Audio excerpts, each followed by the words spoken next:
two key problems for these SMEs. One is a receipt problem. The second is a loyalty problem.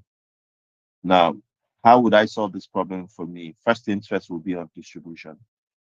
You want to get some bit of payment partnerships, partnerships with your fintechs, your average POS providers, your payment processors, um, all of these merchants or businesses that are majorly playing in the fintech space.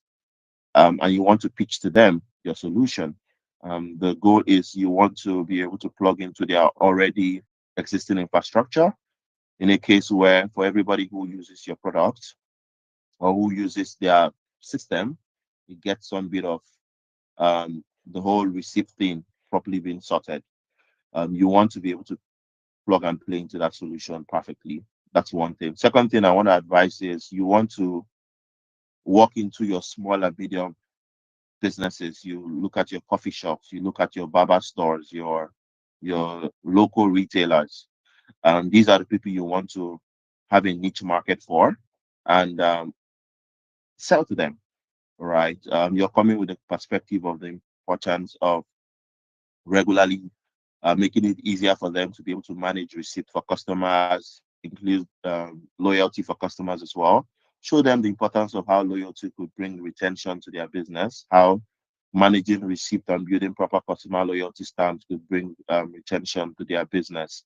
Um, this would be my top two ways you can attack this market: direct to the small and medium businesses and um, direct to payment infrastructures or payment partners where you can leverage the already existing distribution channel.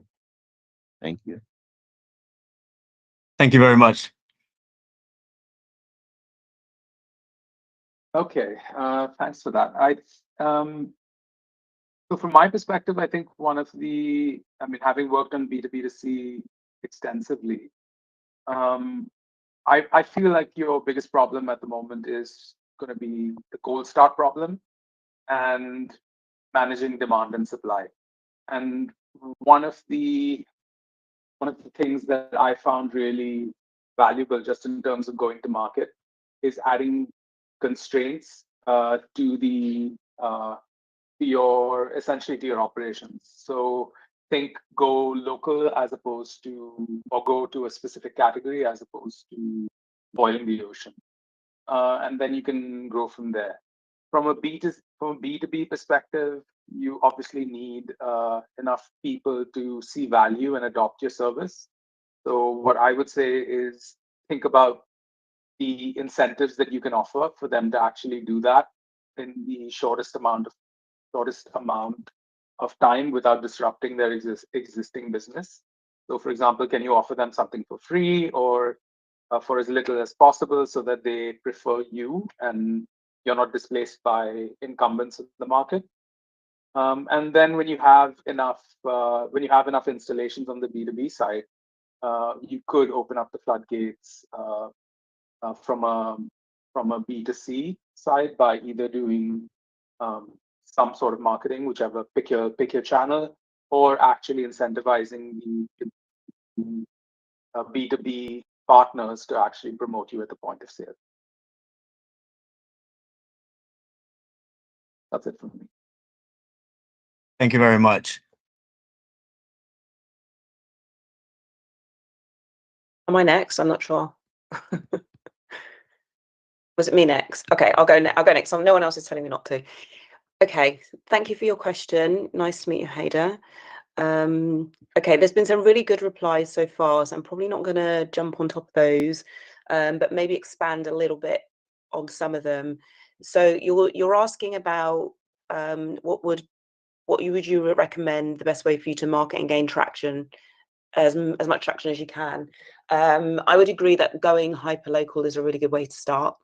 Depending on where you live, I think finding an area and really exhausting that of the SMEs that are in that area in order to concentrate that traction into one area, I think is going to be really powerful, because then the consumers in that area are going to get used to that is the way that we spend and get receipts and get incentivized in this particular area, and you become known for it, and then that will become a great talking point for you to expand into other territories and other cities.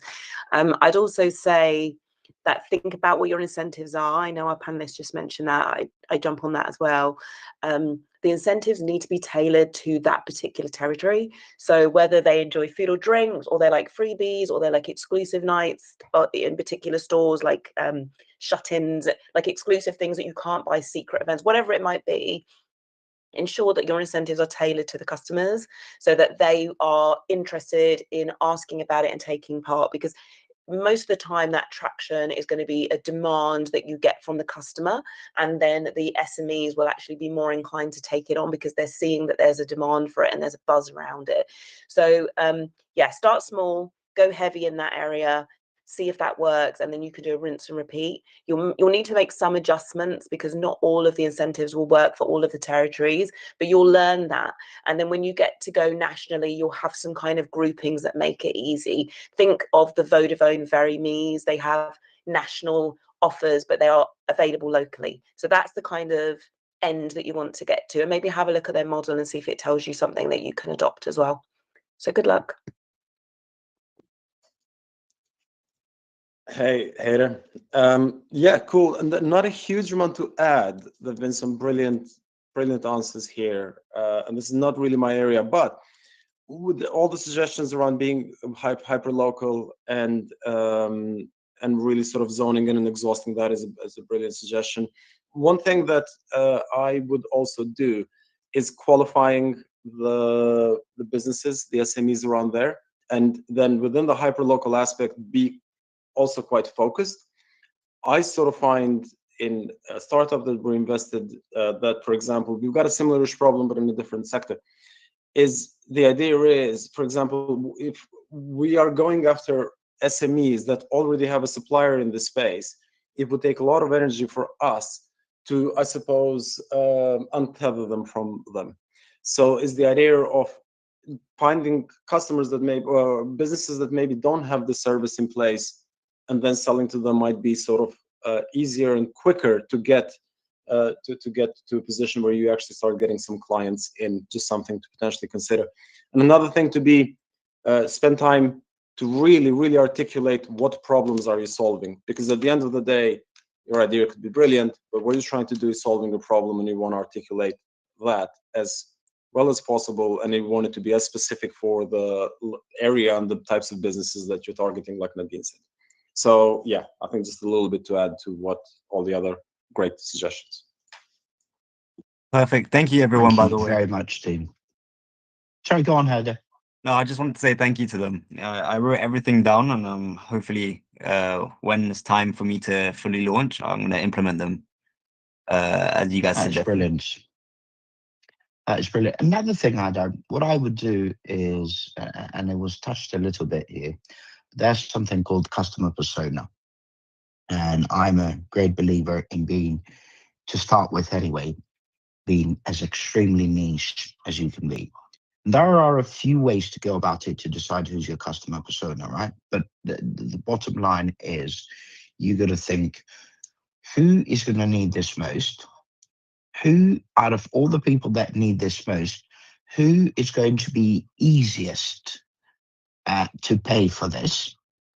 I.e., who's going to find it easier to pay for it?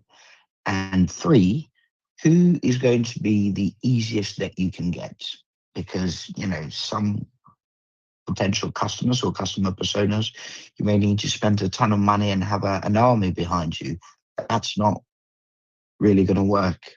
So these are the 3 criteria I would pick to then drill it down. So to give you an idea, some of the hypotheses that I would use is who around me really needs to have net receipt, both in terms of vendors and also users.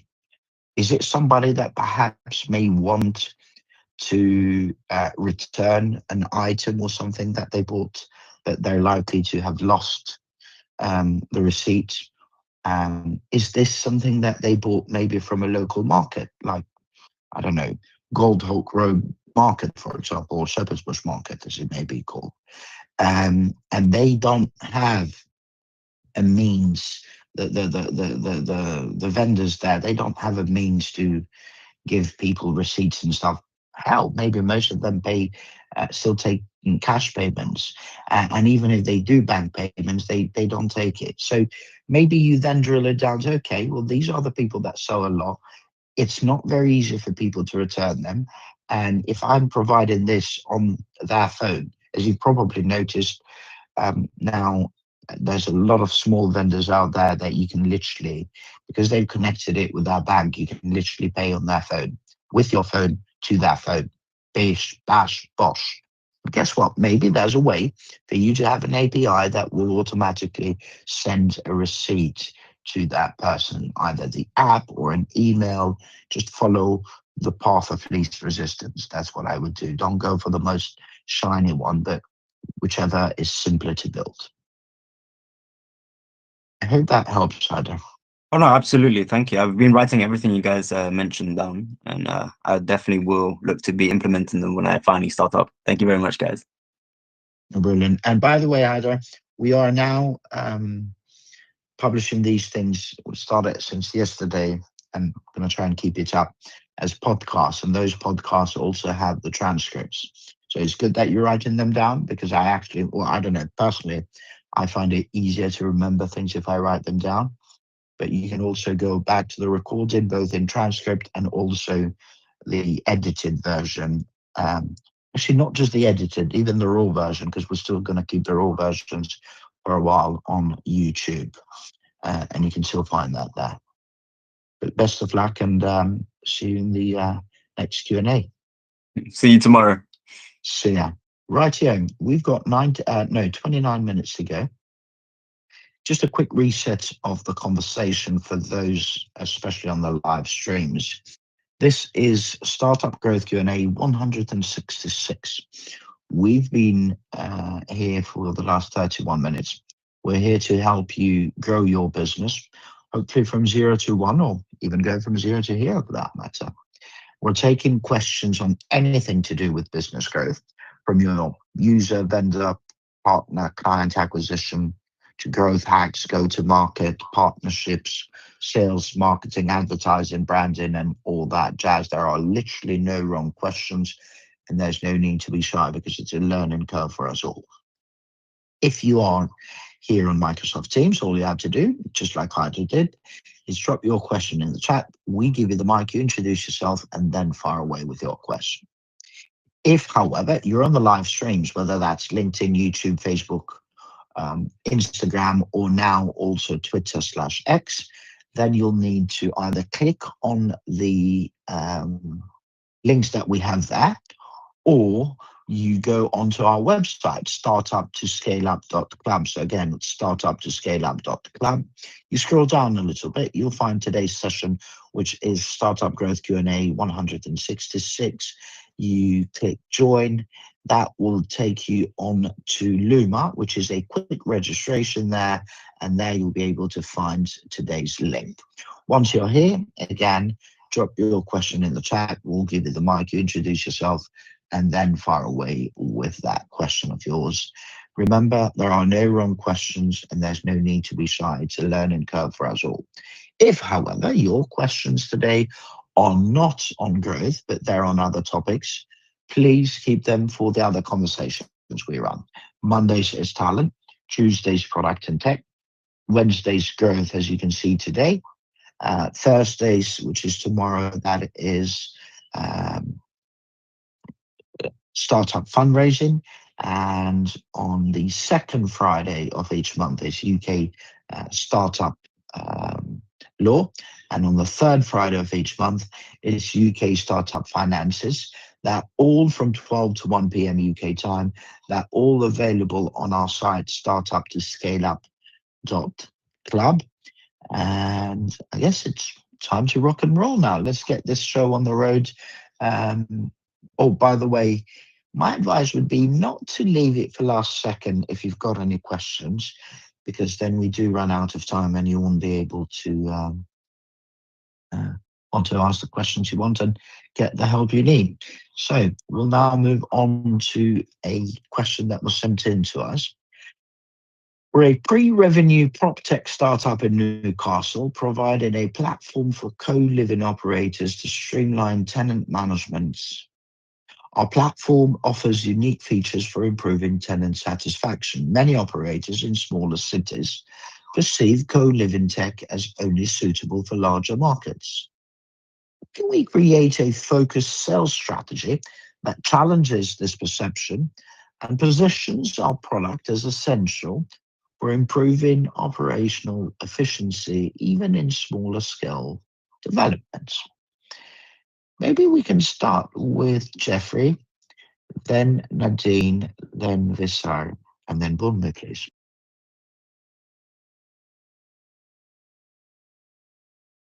Okay, thanks for your question. It's a complex one, but I'm gonna try and think it through with you. If your biggest issue is changing perception, I feel like that it is an uphill struggle because the value should be obvious to your ICP. And if it isn't obvious, then essentially the framing of it might be something to consider.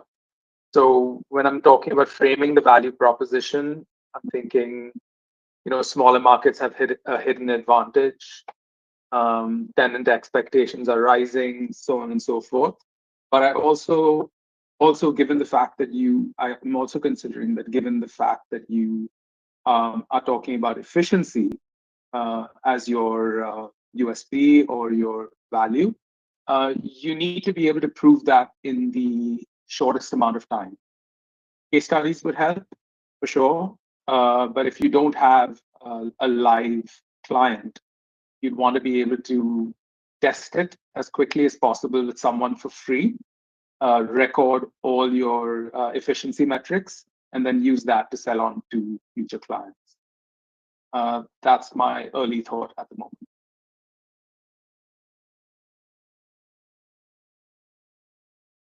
I think I'm next. I've got to listen in better. Right. So this is actually a good idea. So I think there is a lot of pain when it comes to the smaller co-living operators, as you've described them. I'm not sure if they have as much resources as some of the bigger ones, but that doesn't mean the pain points are any smaller, especially when you've got like a development that has like multiple small properties on them, each with their own bundle of issues. So you've mentioned that you want to change perceptions. I think you need to demonstrate it, really. You need to have an efficiency first approach, because regardless of the size of the development, you're still going to have to manage multiple people with multiple problems, all emailing you, potentially about the same or different things. So creating a portal where they can go in and sort of submit tickets, as it were, see what the other information that's being shared. This is all assumptions, I'm not 100% sure, but this is all kind of beneficial. And it really helps with that time efficiency for the landlord or the management company to basically help the tenants, right?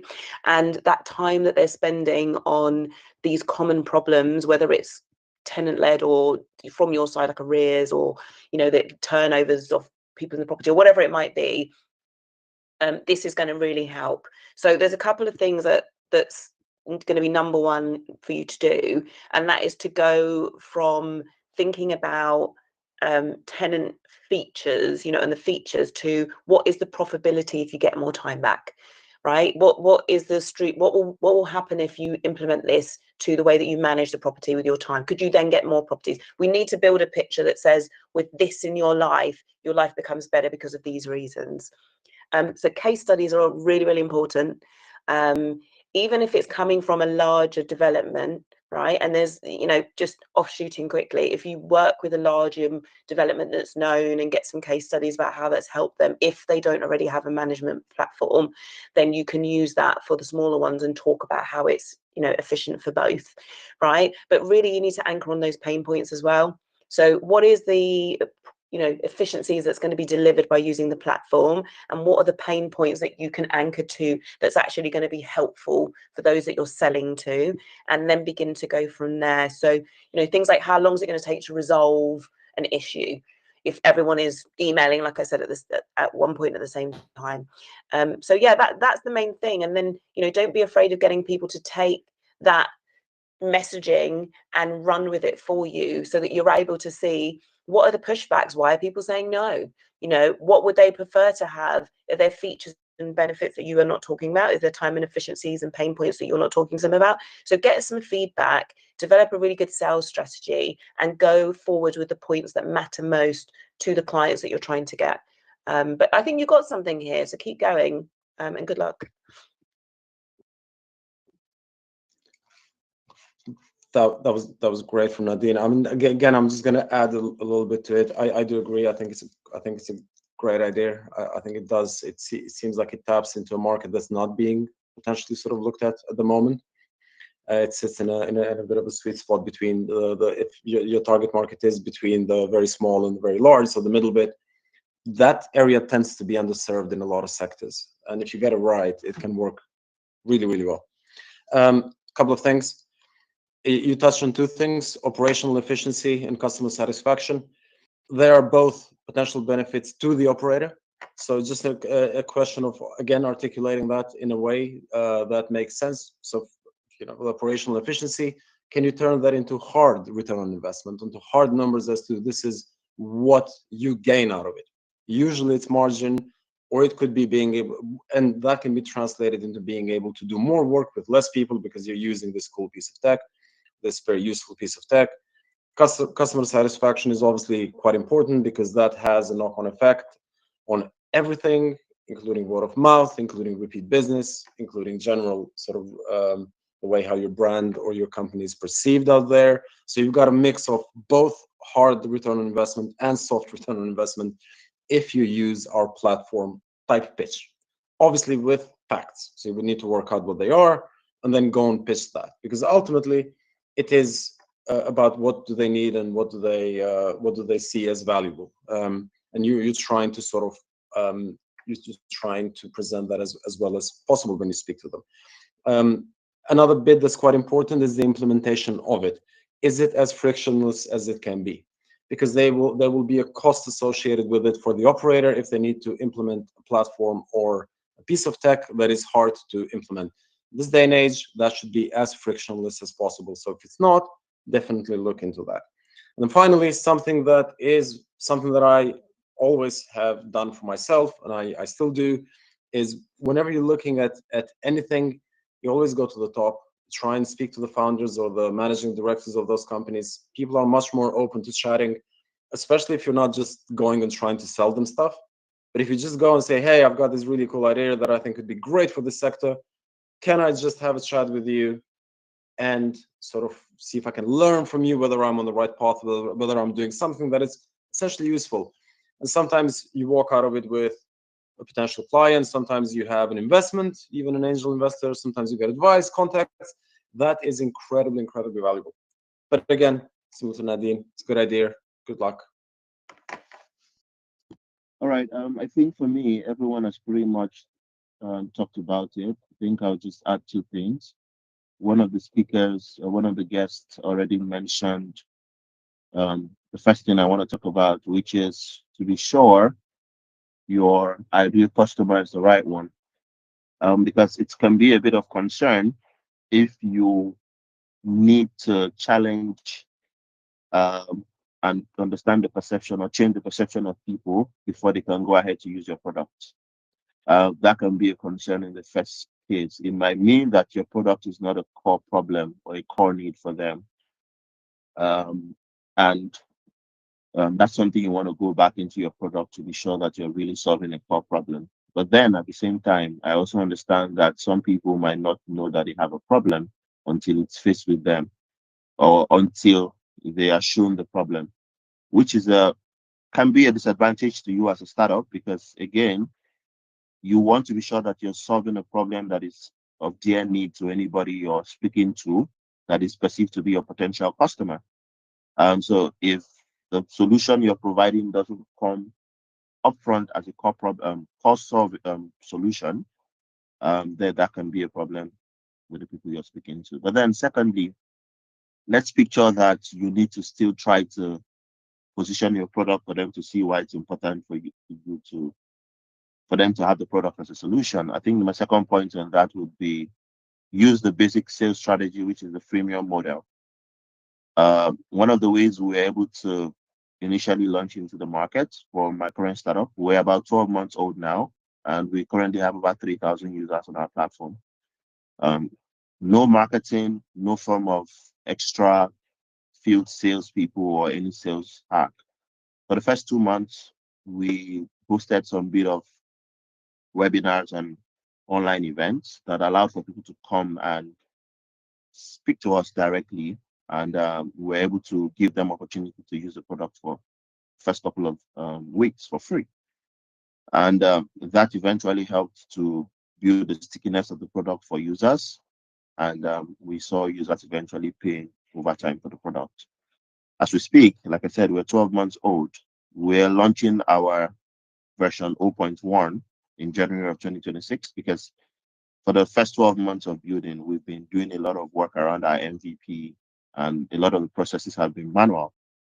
But now in January of 2026, we are now automating the process fully. And I can tell you for a fact that even with the fact that the AI bit is launching in January, we already have customers who have paid ahead, are waiting for the launch of the AI fully automated version in January of 2026. Again, that's because stickiness had been built over time. So to round up, I would say allow for your users to be able to try the product for either free for a couple of days or at low cost for a couple of days.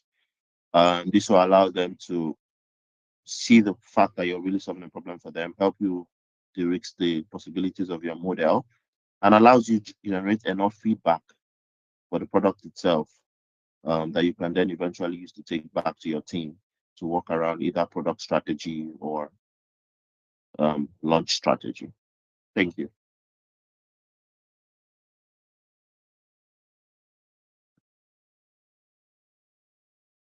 Thank you very much for that, team. Quick addition here. A couple of things worth mentioning in terms of kind of maybe looking into this from a guerrilla point of view. A chap who's maybe the sir might have come across him, he's Albanian, but in New York, he started this company called Slice, which has taken the pizza world by storm. And something really cool, I thought, that he did literally from like day one. He would go out there and rent cars and print them with the name of whatever the company was called at the beginning and park them in some of the busiest pizza streets around New York. Literally, he went to where he knew, where he grew up, and he knew where all the pizza places and everything were to create a perception that they were much bigger than they in reality were, and two, that they're everywhere. That's number one. Number two, the founder of Reddit was admitted this plenty of times that for a very long time at the beginning they were creating let's call it what it is, fake accounts in their name to pretend that they're other people, not to, defraud people or anything like that, but to create the perception that the network had a lot more people than he actually had. And he said, they did this for a very, very long time. Now, I'm not saying you should lie to your potential customers, but if you can find a way to create the perception that tech is actually needed, rather than it being seen as only for larger markets, then you might be onto something there. If you can get it through their head that this is actually happening here, not just in, I don't know, London or New York, you might be onto something there. Just a bit of food for thought there. Right, yeah, we've got 12 minutes to go, and we are here to help you with whatever questions you may have in terms of building your business and growing it from 0 to 1, or even 0 to hero for that matter. We are the kind of people, or at least I am, that believes that sales cures everything, which is why we do this every Wednesday, because there are way too many startups failing. And I think if we sorted out the sales side a little bit, we would see more success. I've got 4 amazing panelists who've been there and done it, and they're here for the next 11 minutes now. But we may have time for 1 or 2 questions. Again, your questions can be on anything to do with growth, whether that's user, vendor, partner, client acquisition, growth hacks, go to market, partnership, sales, marketing, advertising, branding, and all that jazz. Just drop your question in the chat. We'll give you the mic, you introduce yourself, and fire away with your question. If, however, you are on our live streams, LinkedIn, YouTube, Facebook, Instagram, Twitter/X, then unfortunately we can't monitor your questions there live. So you'll have to join us here on Microsoft Teams. Quickest way to do that is to go onto our website, startuptoscaleup.club. Again, it's startuptoscaleup.club. You click, you scroll down rather a little bit, and then you'll see today's session, which is Startup Growth Q&A 166. You click join, it's a quick registration. That will take you onto our Luma schedule. Once you register that, by the way, the registration is really quick, you'll then be able to find today's session. Once you've done that, simply drop your question in the chat. We'll give you the mic, you introduce yourself, and then fire away with your question. If your questions obviously are not on growth, then please save them for the other conversations we run. Mondays, it's talent. Tuesdays, product and tech. Wednesdays, growth. Thursdays, fundraising. Second Friday of each month is UK Startup Law. Third Friday of each month is UK Startup Finances. They're all from 12 to 1 p.m. UK time, and they're all available on our site, startuptoscaleup.club. And actually, talking of our site, what you may also want to do is, when you're there, to join our WhatsApp community. We've got some amazing groups that you can connect with fellow founders, investors, operators, and obviously our amazing panelists. Now, let's move on to our third question. This is quite a question. Fintech for budgeting and expense tracking. A bit like Hyder's, well, not a bit, but some similarity to Hyder's thing, I think. They're based in Manchester, seed stage. They're finding a low engagement with financial literacy posts that they post to try and engage people, I'm assuming. Our budgeting and expense tracking app struggles to generate meaningful engagement on social media, particularly with financial literacy content aimed at younger users.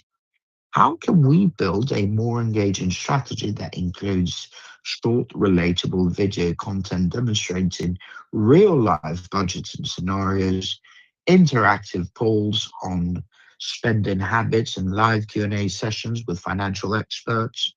Furthermore, how can we integrate gamification elements into our social media campaigns, such as reward-based challenges where users share their budgeting success stories to drive both engagement and app downloads? Additionally, how can we ensure our content resonates with diverse audiences across regions, tailoring messaging to reflect regional economic realities, whilst maintaining consistency in tone and branding? Jesus, okay. How about this? Let's go to Visar, then Nadine, then Bumi, and last but not least, Jeffrey, please. Thanks, Anton. I'm going to try and keep this short. There's a lot in there, but I'm going to try and distill it into a few useful things, hopefully useful things for you. So I would probably split it into 3 parts, like where am I advertising, what am I marketing, and who am I marketing to? So the first part, and this is around engagement. You're saying that the engagement is low. It would be good to know what the actual reach is. how many people is it reaching before you sort of work out whether engagement is within, I suppose, the industry standards or not. So if reach is not there, then I guess you need to sort of make sure that it's getting in front of as many people as possible. So that would be, I suppose, the direct answer to that question. Then on the same subject of the low engagement is still around where is it being, where are you marketing? You need to make sure you've got the right channel strategy. So depending on who you're reaching, are they hanging out in that place? Are they on those particular platforms? Are you maybe sort of, if you're marketing in Facebook, that's probably not right for younger audience, and so on and so forth. So really getting a good idea of the channel strategy and where your customer base actually spends time is probably would be a good thing to also work out as well. Then it's in terms of what you're marketing, in terms of making that content as useful or as interesting as possible so you can drive engagement. It comes down to really understanding your customer base, really sort of building that profile and making sure that you are actually targeting the right people, and then building that content based on their interests and stuff that they really genuinely sort of care about. So that's what I would say. In terms of anything like around gamification, I would say, and this is something that I'm incredibly keen on, as Anton knows, I would focus on gamifying the product, not your marketing. Gamify your product, but gamify it in a meaningful way. Find out ways, how can a game mechanic, how can game design actually improve your product and improve engagement within your product? And then that will give you an infinite amount of content that you can put out there. So that's what I would sort of say around gamification. And then the last thing around ensuring content resonates with diverse audiences across regions. I kind of think you need to solve the bits above before you start expanding. So this is a classic case of sort of trying to do too much. Get your messaging right. Get your all your research done in terms of who you're targeting, what do they care about, what is the stuff that resonates with them, and then look at expanding. And the final thing would be as well, if one thing that's not mentioned here, whether it's organic or paid, I assume it's organic. You will need, if you don't have a media budget, if you can't boost posts, if you can't put spend behind it, then you are going to need to be quite crafty and guerrilla with this. You will need to figure out new platforms or ways how you can get this in front of people without spending cash, which can be quite a hard thing in established platforms today. I'll So save them the trouble, Visar. If you're doing this organically, you are doomed, my friend. Sorry. yeah, Go not on. fair enough. Okay, well, that's, yeah, Anton, you're being more brutal than me today, but yeah, I would sort of say like it's really hard to get stuff in front of people. I mean, there's ways, but it's very difficult, very time consuming, that actually it's a net negative. Like you would be way better off if you just put spend behind it or try and raise money to do that. So yeah, that's what I would say. You know, it's that's my thoughts on this particular one.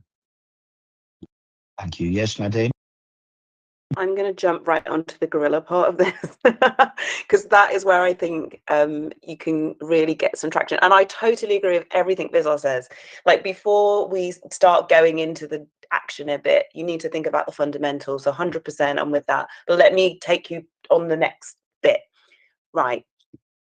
I presume that maybe the content is too academic, because when you start talking about getting experts and this kind of stuff, I think you're going to lose the audience that I assume you're targeting. Because you said young people, and I'm not sure how young you mean, but millennials, Gen Zers, or, you know, so those guys, they want you to show them.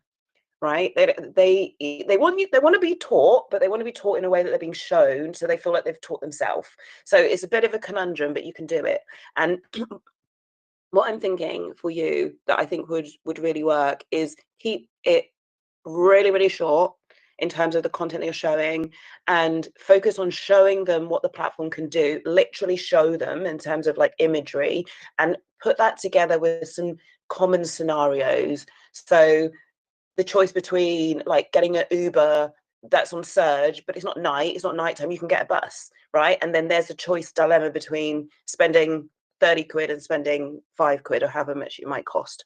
And also you talked about doing localization. So that will be really nice, because obviously in particular areas you might have a tram, and in other areas you'll have Ubers and buses and different scenarios, and you want to spend your money on a nightclub, or maybe you spend your money on festival raves. I don't know what it might be, but that gives you that nice localization and those real choices that young people are making. It might not necessarily be, I'm deciding whether I'm going to save for a house or save for a holiday. It might be the really small things, and that will lead you into being able to do some really nice short-term gamified scoreboard style competitions, where you're getting people to save the most amount across their weekend out. Like, how much can you save on your weekend out? And you can think about doing, you know, vox pops. Just go up to people on a night out and ask them, how much did you spend tonight? Do you reckon you could have done this in half the money? And then get some nice reactions. If you put that kind of content up, you're going to hook people in, and you always end with the image of your platform. And you can always start with, hi, I'm from blah blah, whatever the name of the platform is. Tell me how much you spent on this night out. How much could you have saved? You know, I bet you can't do it. Are you taking our challenge? That kind of real exciting ground swelling traction for this particular audience, I think, is going to be what you need. Go in completely the opposite direction. You have to be different if you want to stand out, and just be brave and go and talk to people. You got something interesting here, but financial literacy works when it's really relatable to the audience. So depending on what the audience age is, that style is going to be the resonating to them. You know, podcast could be great for an older age. You know, how to manage your family budget could be for the middle section, and so on and so forth. So make sure you're delivering to your audience, but keep it short and concise and exciting. Thank you. Yes, I think good examples are being used. Great scenarios are being used as well. There's really not much for me to add to that.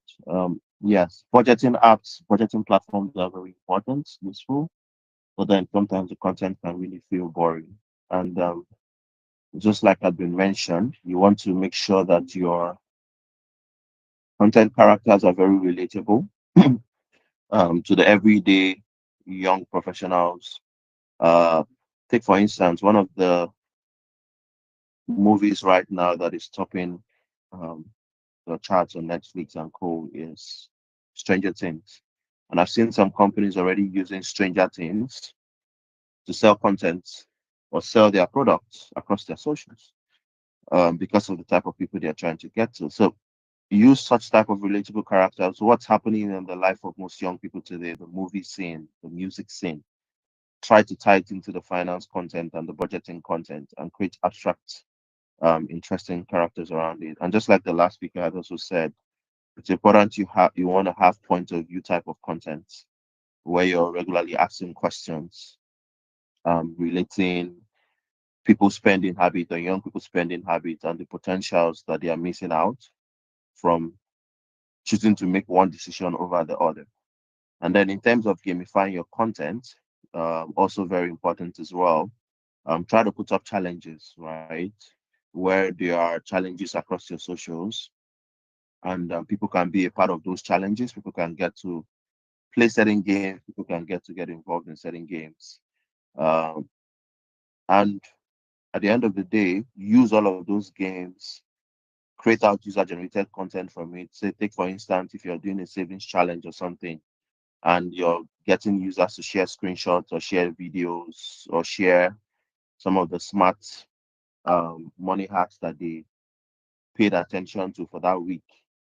Get all of those videos and use those videos as user generated content back to your socials, and encourage more people to like, more people to engage on those type of user generated content. At the end of the day, you're going to see the engagement on your platform ramp up. That would just be my only addition.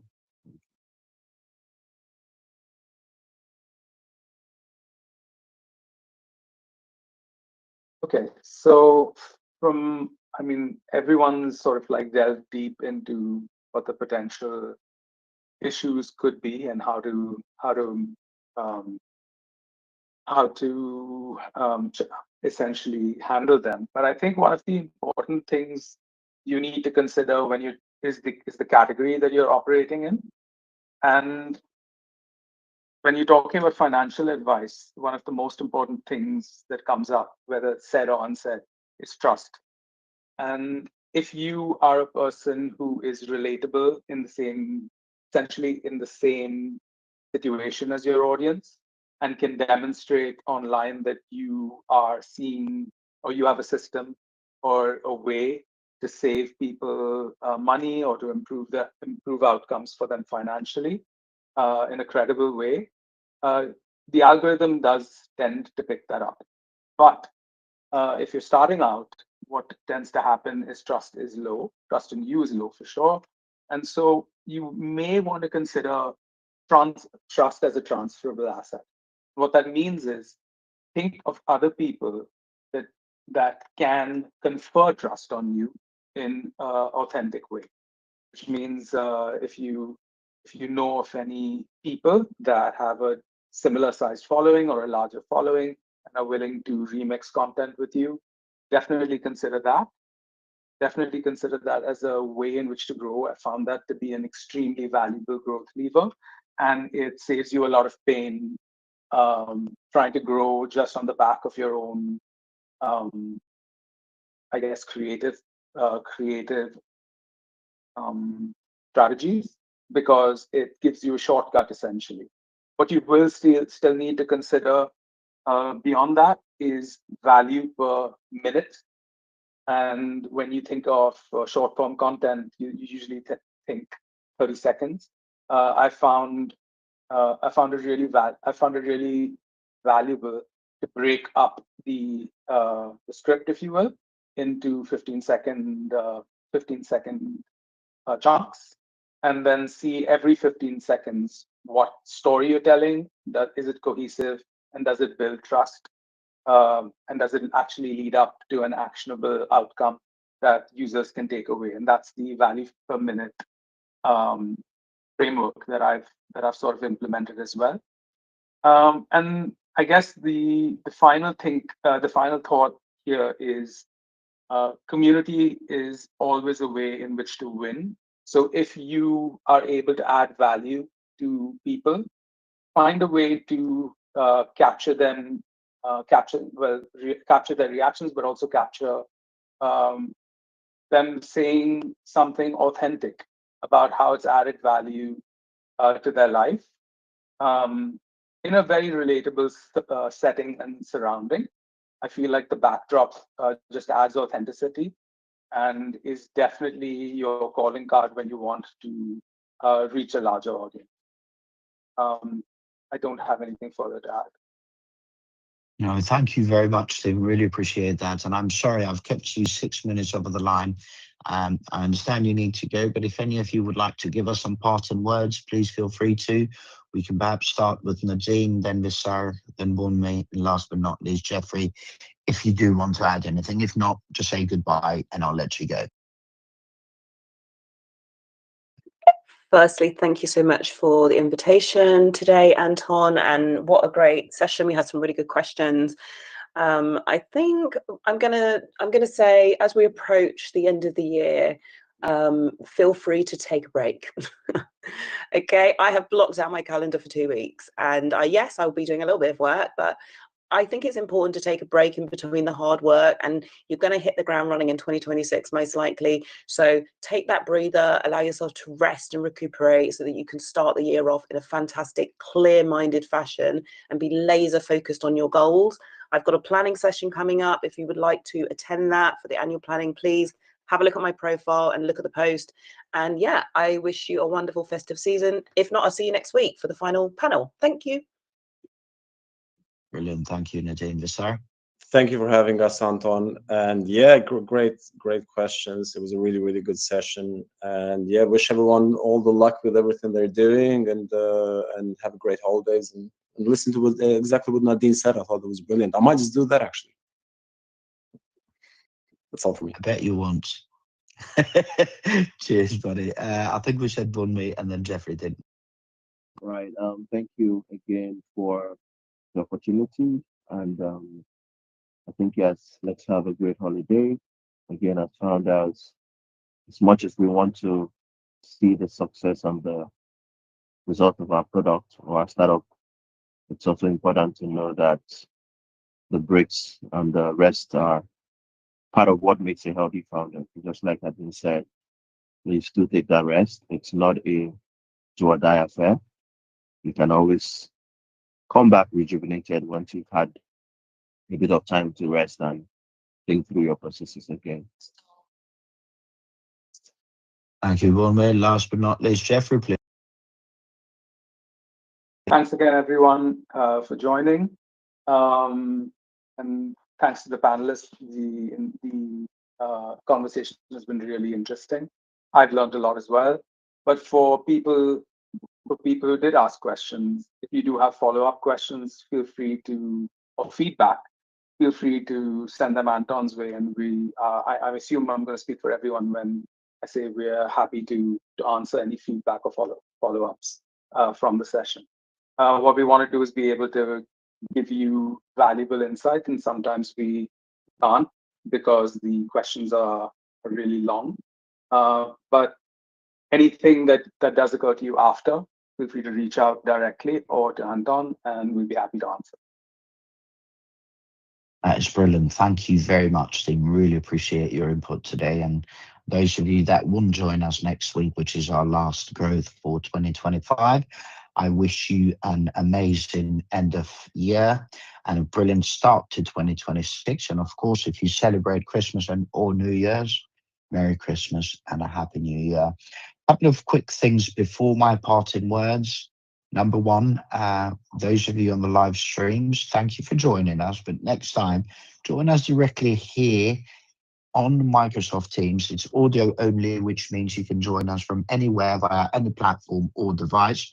And you could be working from a shared office in Shoreditch, or perhaps cooking lunch in Bristol, or eating lunch in Liverpool, or perhaps changing baby nappies in Glasgow or walking your dog in Surrey. It doesn't matter where you are, you can tune in from anywhere, and please do that next time. Also, if you've got questions, it's much better to ask them live because it makes for a better conversation, more fun, and definitely better answers. In terms of our sessions, we run 6 regular sessions. Mondays talent, Tuesdays product and tech, Wednesdays growth, Thursdays fundraising, second Friday of each month it's UK startup law, and third Friday of each month it's UK startup finances. And I know there's a bit of a lack of modesty here, but I can honestly say there is no one else in the country that seeks to help founders go from startup to scale up with on-demand tailored advice that works by such brilliant panelists like the ones we have today and the others in the other sessions. And guess what? It's all free and it's all audio only. Now, in terms of the session, so as I mentioned, 6 of those are all between 12 to 1 p.m. You can RSVP to any of them on our site, startuptoscaleup.club. And also when you're there, we've got a WhatsApp icon at the top and bottom of our site that you can click and join various groups of founders, investors, operators, or panelists and supporters, basically. But please feel free to do that. And as far as my parting words, just remember the startup journey can be both exciting but also quite challenging. So try to have some fun in the meantime and be kind to yourself as well as everyone else for that matter too. Otherwise, we've got some amazing investors tomorrow. So hopefully you'll join us there at 12 o'clock and you can register on our site. But for now, have a great afternoon and God bless you all. Bye-bye for now.